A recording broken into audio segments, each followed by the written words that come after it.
You're right. It's white. It's that new Oxidol white. Yes, new Oxidol is white, and it washes clothes whiter than ever before. The cleanest wash you can get from any soap in the world.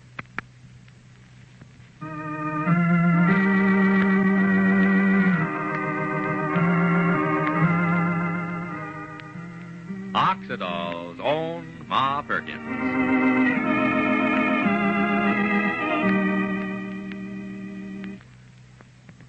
You're right. It's white. It's that new Oxidol white. You're right. It's white. Now there's a new Oxidol, a new white Oxidol, and it's making wash day history. Because new white Oxidol washes clothes whiter than ever before. Gives you the whitest Oxidol wash you've ever had. The cleanest wash it's possible to get from any soap in America. It's the whiter soap for a whiter wash. You're right. It's white. It's that new Oxidol white. Yes, you're right. With new white Oxidol, now you'll see shirts and sheets and pillowcases washed so white, so brilliantly white, you'll be amazed. You'll see tablecloths and napkins sparkle like new. Yes, every time you wash with new white Oxidol, whatever the weather, even when you dry your clothes inside, you'll always get the whitest Oxidol wash you've ever seen. And what's more, as long as you use new white Oxidol, your wash will stay white. White for the life of your clothes. White and bright. Your cotton dresses and gay prints will look fresh as a daisy. New white Oxidol is truly safe, wonderful for washable colors. So next wash day, see for yourself how white and bright your wash will be with new white Oxidol. Get some now. Your dealer has it. Be right. Get clothes white with new white Oxidol. The greatest Oxidol Procter & Gamble ever offered. The whiter soap for a whiter wash. And now for Ma Perkins.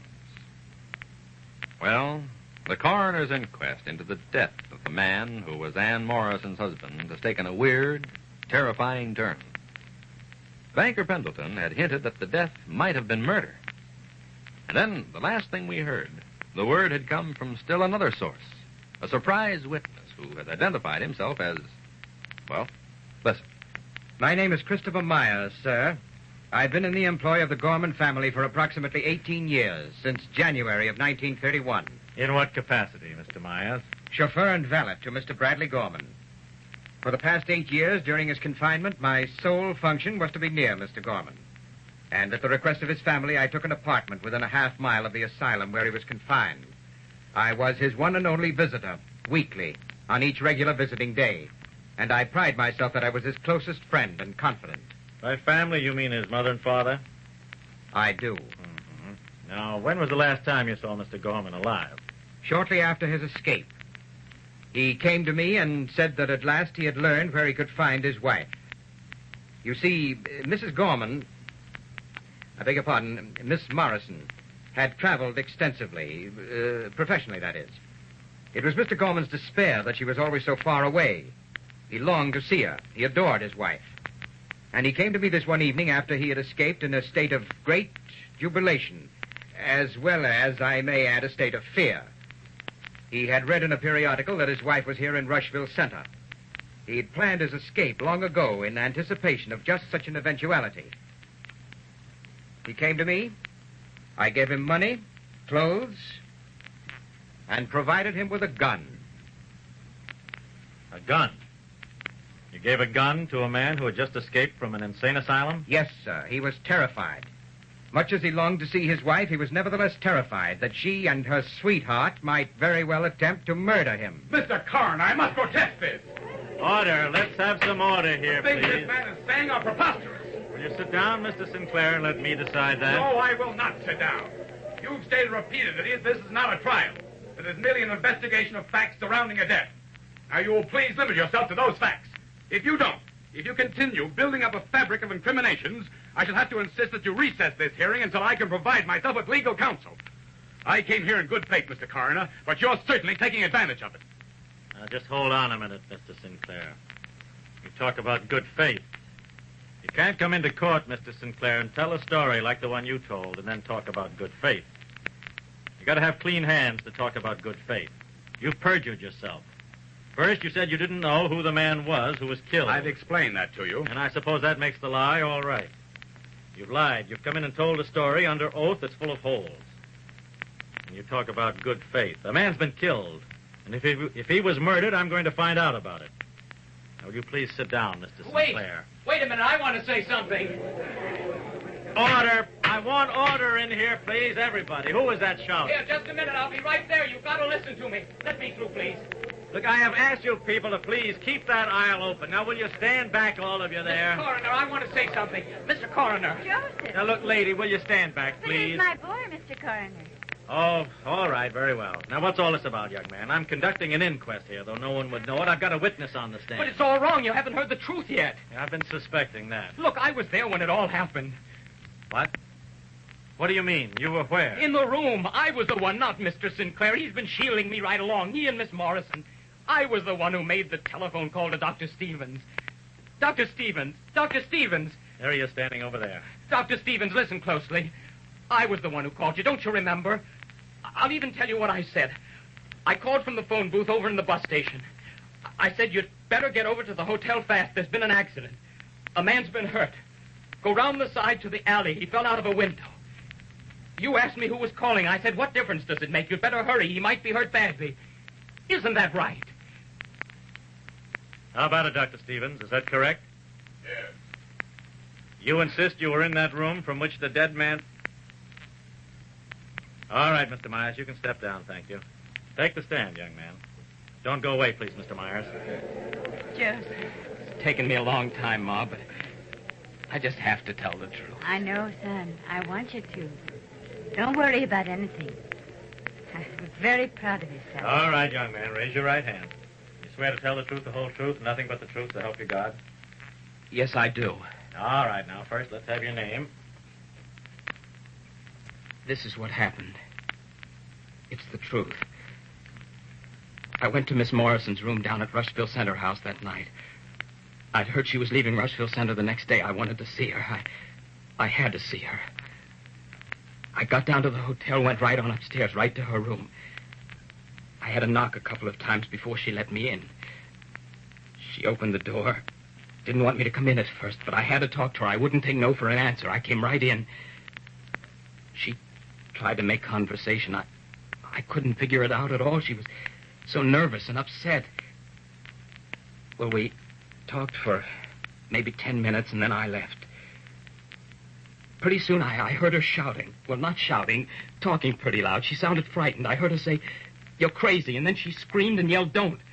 I turned around and ran back into the room. The door was unlocked. There was a man there. A tall, heavy-set man. He had a gun. I couldn't figure out where he'd come from so quickly, and then I realized Miss Morrison had 2 rooms. He must have been in the other room all the time I was there. All of a sudden, he raised his gun and aimed it at Miss Morrison. We both started for him. I don't know what we were trying to do, but the gun went off. He dodged, turned away, and then he stumbled backwards. There was a crash of glass, and he fell out of the window screaming.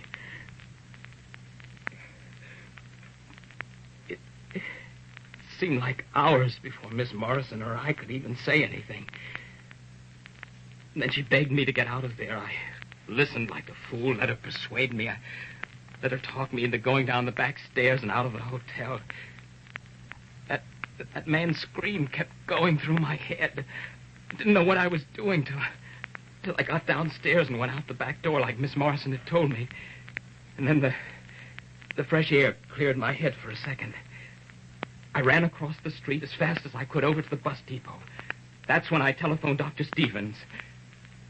And then I went home. That's the way the whole thing happened. It's the truth and the whole truth. Well, now, Joseph. All right, let's have some quiet here, please. You waited a long time, didn't you, before coming to volunteer this information?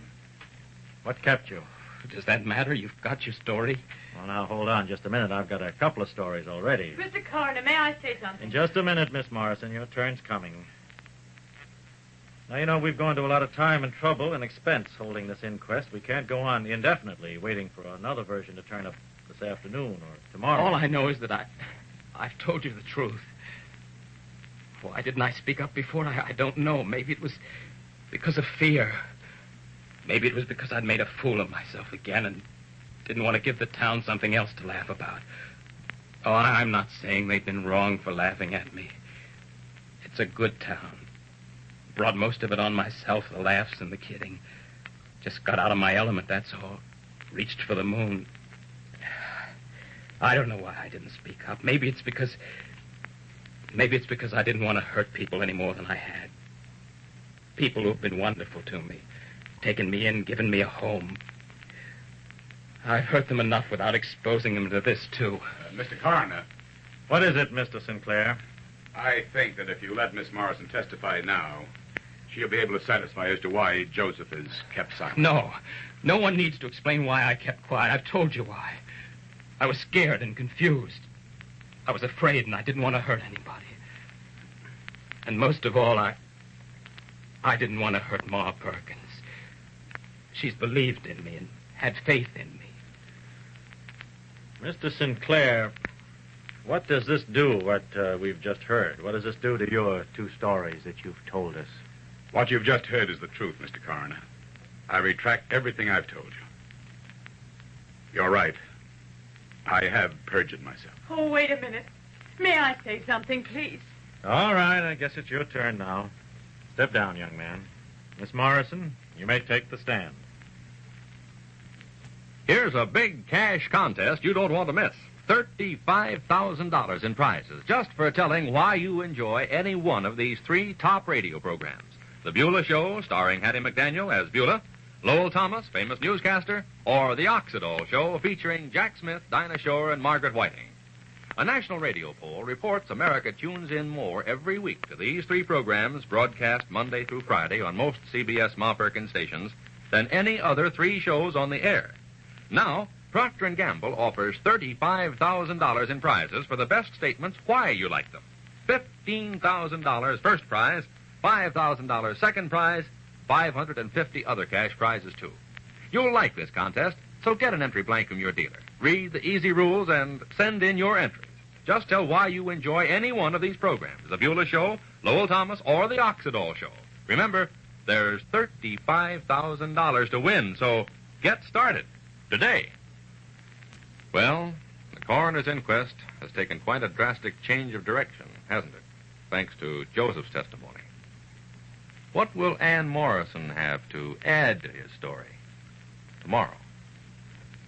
Well, now this is Charlie Warren, inviting you to listen again tomorrow, same time, same station, to Oxidol's own Ma Perkins, presented by the Procter & Gamble Company.